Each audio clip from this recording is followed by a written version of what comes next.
Hello YouTube, Stu B520 here. As you can tell by the title of this video, it's a review for the model, the Smith & Wesson Model 639. If you look this model up on YouTube, there's like no videos other than one that I really saw on here on YouTube. Was a Tactical Wingnut. He did a pretty decent video on it, so I want to give him a shout out. Tactical Wingnut. He had this same model. Let's see here. All steel, polished on the sides, satin on the top, satin finish. All steel, heavy, old school.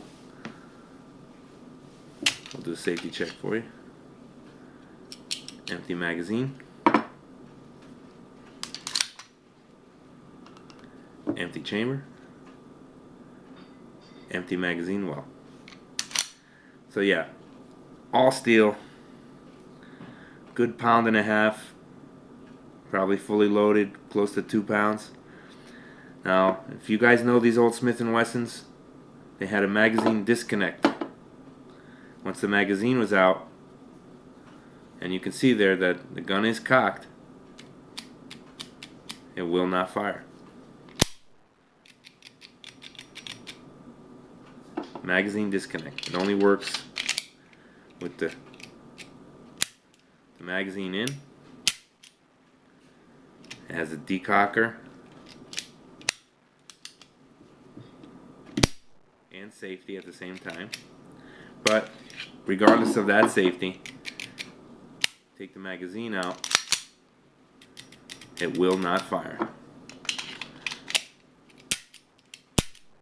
So in the magazine or the safety decocker is ambidextrous. Good for me, I'm a lefty. Although the mag release button is not ambi, but I'm working around that. I train with this gun. I carry it every day. People say it's too heavy to carry a big old steel gun like that, but I conceal it, and I conceal it pretty well. Nobody knows I have it on me, except for people that know I have it on me. I picked this up at my local gun shop not that long ago, and it was a little more than I wanted to pay for it, so I haggled with the guy, and we came to a price that we both agreed on. And you know, some people might say I paid too much, and some would say I didn't pay enough, because I think it's all what it's worth to you, and for me it was worth the price I paid. I did my homework on this gun. I called Smith & Wesson customer service, and I gave the serial number, and they told me this gun, the production month and year, October 1986. Can you believe that? This gun is going on 33 years old. Now, take a look at that. 33 years old. In pretty good shape. I used to have a lot of striker-fired pistols, but one day I put one of these in my hand, an old school, heavy, all metal, hammer-fired, single action, double action, and I fell in love. So I ended up trading all my striker-fired polymer pistols, half a dozen of them, however many I had, and I traded them, and I put the money towards these old school, hammer fired, single action, double action. I love it. I love it so much. It's got the original walnut grip with the Smith & Wesson medallion in it, in pretty good condition there. And overall, I mean, it has a few little dings and scratches, but it's in pretty good condition, the way I see it. It was pretty dirty when I got it. I gave it a little bit better than a half-ass clean. And I'm going to give it another cleaning because it needs it. But it's a great pistol. Now, I don't have the targets in front of me, but at the range, 7 to 10 yards, I was doing 1.5-inch groups. And I think that's the operator on that one. The gun is way more accurate than the person shooting it in this case. Um, think about an inch and a half, you know, inch and a half. Think about it. Anywhere on the body, inch and a half group, 7 to 10 yard. It's gonna do what it needs to do. So, if I'm in a fight, I think I'll manage. The recoil, because the gun is so heavy, all steel, is virtually non-existent. It's very, very manageable. Feels good in the hand. The ergonomics are fantastic. You know, you look at old Don Johnson in Miami Vice. All you old guys know what I'm talking about. He used to, I believe the model was a 5906.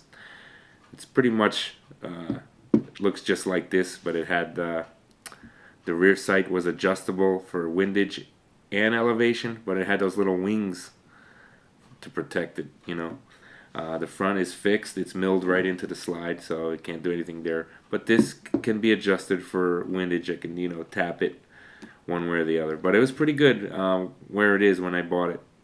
It was pretty dead on, at least for my use. So again, this is 33 years old, just about. Going in October, it'll be 33 years. Pretty decent condition. It's a straight shooter, a comfortable shooter. And let's see what else we got here. An 8-round magazine. Plus 1 in the chamber will give you 9. I have another magazine that is 9 rounds in capacity. Plus 1 in the chamber would give you 10 for a carry. But I use this one because I like the flat butt plate here. The other one has a little bit of a it's a polymer or a plastic butt plate, and it kind of sticks out a little bit. I like this one, the flush fit, better. So I can use this one. The other one is the backup. But overall, you know, it has the back strap. It has some serration, some texture on it, some checkering. The front strap had pretty much nothing there, smooth, but it doesn't lose its grip at all. I got a pretty good grip on it. The serrations, no front serrations, but the serrations here to grab the slide are pretty good. But with the help of the safety decocker, give you a good grip on it. You can grab it pretty easy. It's a great pistol. If you like the old school guns like I do, you like these. Any of those Smith & Wesson 39s, 59s, and all the variants. I also have a 6904. It's very similar to this, a little bit more of a compact. It's an alloy frame, and I have a Smith & Wesson model 910. It's a alloy frame. It's full size. It's a variant of the 59 series, and they had a 915, which had 15 rounds capacity in the magazine, and then with the magazine high capacity band, they made the model 910. I think that's the history on that. It's the same gun, just 15 rounds versus 10. So I have 3 of these old Smith & Wessons, and I love them all. But this one, this is my baby. This is the prize of my collection. Top dog, and it's my carry piece. So thank you very much for taking the time. Smith & Wesson model 639. Not too many videos on it, so I figured I'd do a short one of my own. And I'm going to do a breakdown. They all break down the same way. If you know how one breaks down on these old Smith & Wessons, they're all the same. And the same putting them reassembly. So I won't do the breakdown.